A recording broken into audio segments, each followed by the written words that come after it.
Y nuestro tema esta mañana es lecciones o enseñanzas al respecto del amor.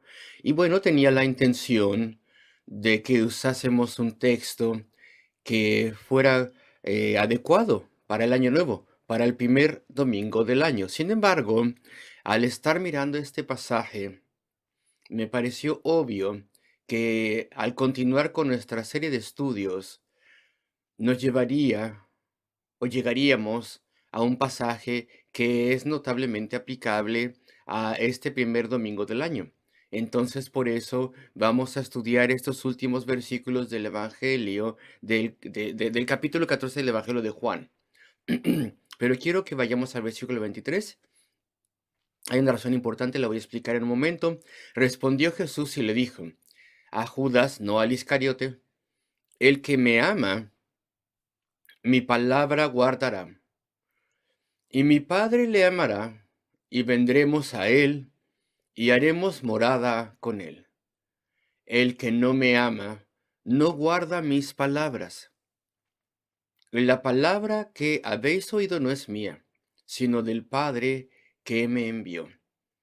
Y estos dos versículos que tenemos aquí verdaderamente están por sobre todo lo que viene después. Uno podría decir que dominan todo lo que viene después, hasta el final del capítulo. Y en particular estas palabras en el versículo 23, donde dice, el que me ama, mi palabra guardará. Y todo el pasaje trata al respecto del amor, al respecto del amor a Cristo. Y es por esto que he llamado a este sermón enseñanzas o lecciones al respecto del amor. Aquí tenemos diferentes expresiones de amor que están implícitas en estos versículos, que son expresiones de amor por Cristo. Y estas cosas son vitales para nosotros. Casi son como un pasaje lema para este año nuevo que comienza, para que tengamos un tiempo de dedicación a Dios. El que me ama, mi palabra guardará. Si alguno me ama, guardará mi palabra. Y tengamos esto presente y entonces vayamos de vuelta al versículo 26. Y el Señor inmediatamente señala que sus palabras continuarán viniendo, pero no de sus labios, porque su presencia con ellos, su tiempo con ellos, había terminado.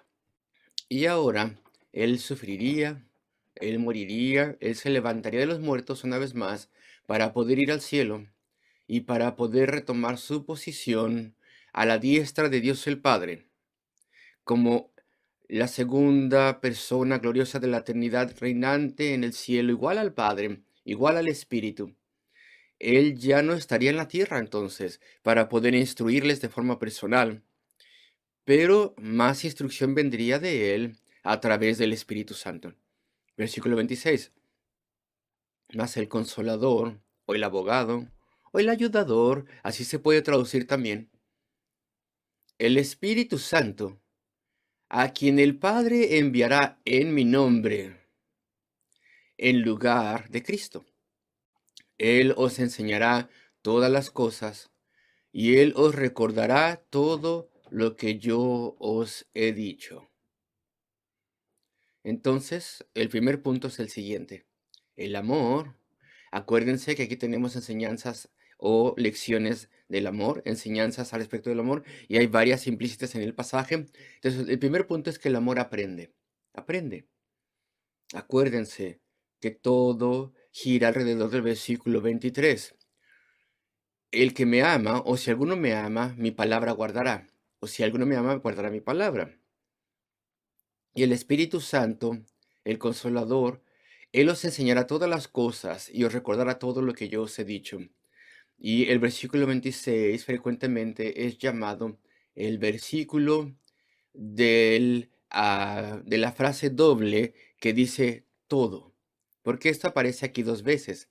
Él os enseñará todas las cosas, punto número uno, y os recordará todo lo que yo os he dicho, punto número dos. Son palabras importantes. Primero que nada, el sentido aquí es que el Espíritu Santo será aquel que iluminará a su pueblo, aquel que iluminará al pueblo cristiano, A través de Él nosotros podemos entender la Escritura. Él nos ilumina en primer lugar. Cuando estamos en tinieblas espirituales y estamos lejos de Dios y somos inconversos, y viene ese día cuando de pronto se abren nuestros ojos y nos damos cuenta que las cosas espirituales son verdad y nos damos cuenta que el Evangelio es verdad. Y entonces entendemos eso de una forma en la que nunca lo entendimos antes. El Espíritu Santo ilumina estas almas que estaban muertas y comienza la obra de gracia en sus vidas. E incluso después de la conversión, Él sigue recordándonos, abriendo nuestra mente a medida que leemos la Escritura, ayudándonos a entender también. Ese es un sentido de lo que tenemos aquí. Él os enseñará todas las cosas. Él no va a enseñar nada. Una vez que la Escritura estuviera completa, Él no enseñaría nada ya que no estuviera en la Escritura. Frecuentemente nos recordará la Escritura, sí, claro. Las cosas serán señaladas por Él, pero Él ya no revela nada nuevo. No, ya no hay verdad autoritativa que venga a ningún cristiano que esté fuera de la Escritura. Y esto nos lleva a la siguiente frase: y os recordará todo lo que yo os he dicho. A través del Espíritu Santo, los apóstoles serían inspirados, los evangelios serían escritos, las epístolas serían escritas, y muchas cosas también en el Nuevo Testamento serían escritas por algunos que no son apóstoles, pero todo en la Escritura tiene que ser respaldado, autentificado, verificado por los apóstoles, porque el Espíritu Santo de forma especial fue dada a ellos para revelar el Nuevo Testamento. Y algunos fueron capacitados para recordar las cosas de forma tan vívida y tan clara, de forma perfectamente exacta, sin ninguna falla o error. Ellos pudieron recordar todo lo que Cristo dijo y hecho, lo cual tenía que ser narrado en la palabra de Dios. Entonces dice aquí todo, es decir, no faltó nada. Entonces la Biblia, cuando los apóstoles fueron a la gloria, la Biblia fue completa. Todas las cosas fueron reveladas por el Espíritu a ellos. El Antiguo Testamento ya estaba completo, recordemos. Ahora el Nuevo Testamento sería completado también a través de la inspiración y dirección del Espíritu Santo de Dios. Entonces, Judas, cuando escribe su epístola, puede mirar hacia atrás al pasado y ya puede decir: la fe que una vez y para siempre fue entregada a los santos. Completa. Ya nada más se tiene que agregar. La sabiduría de Dios es tal que toda la escritura fue dada durante el tiempo de los apóstoles. Completa, ya está. Es inerrante, es perfecta. A través del tiempo ya nunca seríamos confundidos a través de nueva revelación, a través de afirmaciones de hombres, diciendo que hay ideas adicionales, diciendo cosas así. No, Dios completó la escritura en el tiempo de los apóstoles y eso sería así y quedaría como una guía, como una vara de medición para toda disputa, como la única fuente de autoridad. Y todo eso lo vemos aquí. Pero yo quiero en particular señalar que aprender es un aspecto del amor. Recuerden, si alguno me ama, guardará mis palabras. Y aquí tenemos una de estas palabras: el Consolador, el Espíritu Santo. Él os enseñará todas las cosas y os recordará todo lo que yo os he dicho. Versículo 26. El amor por Cristo ama aprender. Y yo veo en la congregación, no, yo no estoy viendo a nadie así, simplemente estoy tratando de buscar una ilustración, pero veo en la congregación a alguien que está durmiendo durante el sermón. No porque esté cansada la persona, sino porque están aburridos. No porque estén cansados, sino porque no tienen ningún interés en la palabra de Dios. ¿Alguna vez llegó a ver una cosa así? ¿A alguien cuyos ojos están volteando de aquí para allá en la congregación? Bueno, pues la razón es que tú no amas a Cristo. Porque si tú amaras a Cristo, querrías aprender. Si tú le amaras Y claro, claro, evidentemente sé que el predicador puede ser aburrido, claro que sí. El predicador puede echar a perder la verdad, por así decirlo. El predicador puede hacer que la predicación no sea interesante. Él tiene una gran responsabilidad ante Dios. Tiene una gran responsabilidad de hacer que la predicación sea interesante. Sin embargo, si la falta está en la persona que está escuchando, tal vez no es cristiana la persona, entonces de forma natural se aburre porque no tiene amor por Cristo, no en el aprender, o tal vez un cristiano que tal vez está en reincidencia, en rebeldía, pues entonces tiene poco amor por Cristo y entonces no tiene anhelo de aprender. Y es fácil entonces para esa persona dejar de lado el estudio bíblico porque dice, es que hoy hace frío, no voy a ir. Es fácil dejar de lado las devociones diarias y la lectura de la escritura. Le es fácil a esa persona dejar de aprender porque ya no tiene un amor cálido por Cristo. Y si alguien me ama, guardará mis palabras. Y la palabra griega que se traduce guardará, significa eso justamente, guardar, proteger. Será algo preciadísimo, algo importante, algo valiosísimo para él. Entonces, queridos amigos, el amor de Cristo se expresa a través de tener un anhelo de aprender y de conocer, incluso a través de tener un deseo de tener convicción, de tener deseo de ser conmovido por Dios, el deseo de ser bendecido por Dios. Le amamos a Él y amamos su palabra. Entonces, esa es una expresión de amor para este año. ¿Seré yo un aprendiz a través de todo el año? Sí, los predicadores tienen una gran responsabilidad y Dios nos considera responsables si nosotros arruinamos su palabra, si nosotros hacemos que sea aburrida, si hacemos que no sea interesante a las personas, al pueblo de Dios. Esa es una cosa terrible. Es como si alguien estuviera cocinando una comida y no tiene ningún interés en cómo va a resultar esa comida y cuán agradable será y cuán interesante será. Queridos amigos, es una responsabilidad que tenemos, pero voy a avanzar a un segundo encabezado. Y este es que el amor confía. Y vamos a ir al versículo 27. La paz os dejo. Mi paz os doy. Yo no os la doy como el mundo la da. No se turbe vuestro corazón, ni tenga miedo. Acuérdense que todo esto está bajo el encabezado de si alguien me ama, guardará mis palabras. El versículo 27 es notable. Comienza con una bendición y después avanza a darnos una responsabilidad o un deber. Y la bendición primero es dada. La paz os doy. Mi paz os doy. Y después tenemos una responsabilidad. No se turbe vuestro corazón, ni tenga miedo. Entonces, la bendición implica una responsabilidad muy grande. Es decir, que confiemos en Él y que no dejemos que nuestro corazón tenga miedo. Y este es el vocabulario del legado. La paz os doy. Os dejo. El Señor no le dejó a los discípulos dinero, ni tampoco propiedades, ni tampoco nada de eso, sino que les dejó algo mucho más grande que eso, su paz. Él utiliza el vocabulario de un legado. La paz os dejo. Esta palabra que tenemos aquí, paz, está en el capítulo 20 también. El Señor resucitado, no voy a ir ahí en este momento, pero dice, la paz sea con vosotros. Y después lo dice una vez más, paz sea con vosotros. Y después lo repite una tercera vez, la paz sea con vosotros. Aquí tenemos el legado de Cristo. ¿Qué es lo que tenemos? Pues tenemos reconciliación con Dios a través de la cruz de Cristo. La cruz de Cristo.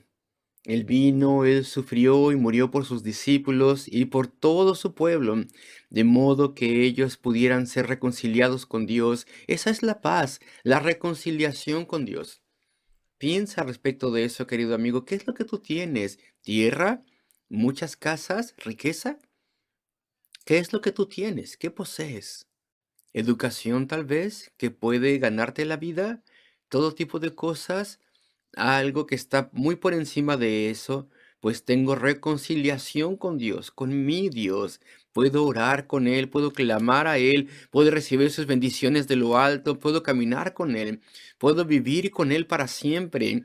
Y nunca podría tener un mérito para esto, sino que todo ello es porque Cristo murió por mis pecados y Él me atrajo a sí mismo. Y entonces estoy reconciliado con Dios en todos los problemas de la vida.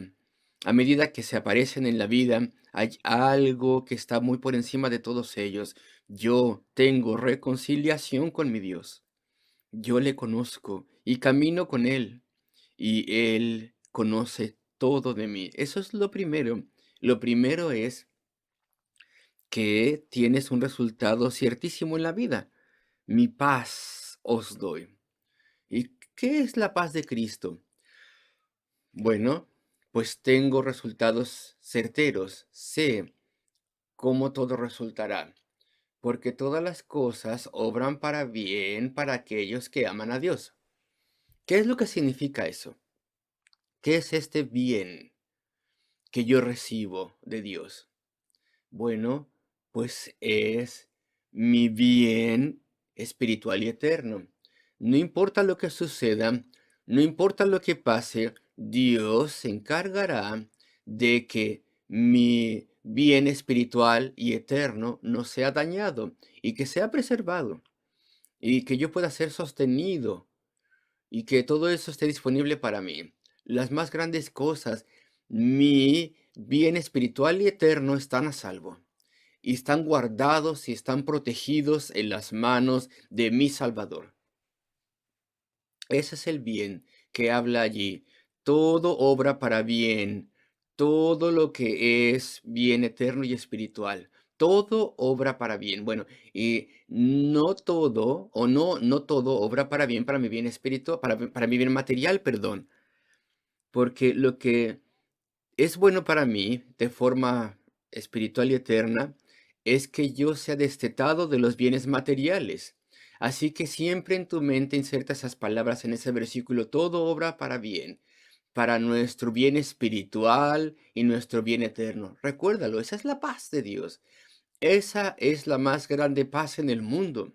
El tener eso no tiene precio. Y después, la paz de Cristo.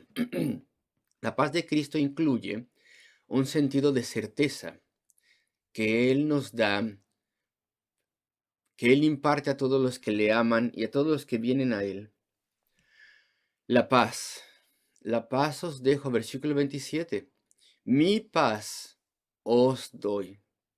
Es un don, certeza de salvación. La paz de Cristo. Con mucho consuelo leímos al respecto de ello en nuestra segunda lectura bíblica hoy. Le miramos a Él y la consolación fluye de Él. Y hay impedimentos a la experiencia de la paz. Y los impedimentos son nuestra tendencia a caer en temor, a tener temor y ansiedad. Mira el versículo, la paz os dejo, mi paz os doy. No la, yo no os la doy como mundo la da. Entonces no se turbe vuestro corazón, ni tenga miedo. Si permitimos que nuestro corazón se turbe, entonces perderemos ese don, ese sentido, esa concienciación de la paz de Dios. ¿Y de qué podían tener temor los discípulos? Bueno, pues estaban con temor de que Cristo se fuera. Y no tendrían que haber tenido temor, porque el Espíritu Santo les fue prometido. Tenían temor de la hostilidad. Cerraron las puertas porque temían a los judíos, a los líderes judíos. Tenían temor de la persecución y de la hostilidad. El temor hubiera erradicado su paz y lo mismo pasa con nosotros. La ansiedad, por ejemplo, también. Las cosas tal vez salen mal en la vida, hay problemas, hay dolores, hay decepciones. Y si nosotros permitimos que esto nos sobrecoja, pues no podemos quitarlos. tenemos que vivir a través de ellos, tenemos que reaccionar bien a través de ellos y responder bien, orar pidiendo ayuda de Dios, hacer nuestro mejor esfuerzo. Y no solamente podemos quitarnos los de la vida, pero por otro lado, no nos tienen que sobrecoger estas situaciones ni tampoco robarnos la paz. Así que la orden viene con una bendición.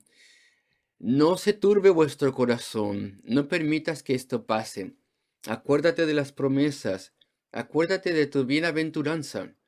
Acuérdate de acudir o usar más bien el recurso de la oración. No se turbe vuestro corazón ni tenga miedo.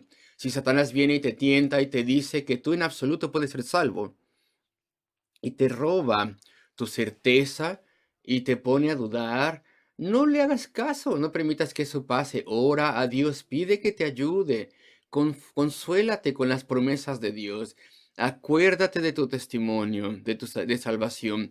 No se turbe vuestro corazón ni tenga miedo. Entonces el amor confía.